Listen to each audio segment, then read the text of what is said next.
was born and raised here in New York City, in Manhattan. My uncle is a photographer and collage artist extraordinaire. So when I was young, my uncle was living in our apartment, and I would come home from school at the end of the day, and he and his cohorts would be sitting in the living room talking about all kinds of things, Africa and art and Studio 54, and actually making art on the living room floor. He taught me how to use a quill pen and ink, and then he taught me very much about about things to do and things not to do. Part of it was an explanation from a very early age that you could be an artist and that it was a possible path for your life. Most people tell you the opposite. They say, oh, no, don't do it. You'll go broke and it's impossible to do. And I was told exactly the opposite, which is that it's a worthwhile pursuit. I discovered oil painting in Calcutta.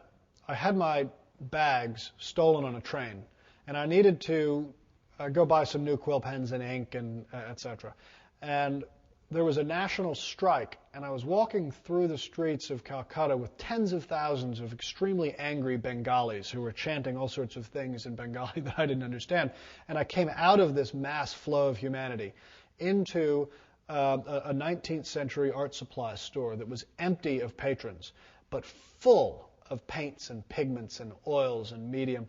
And all of the shelves were cobwebbed, etc. And there was a smell when I walked in the door of musty oil paint, and it just grabbed me.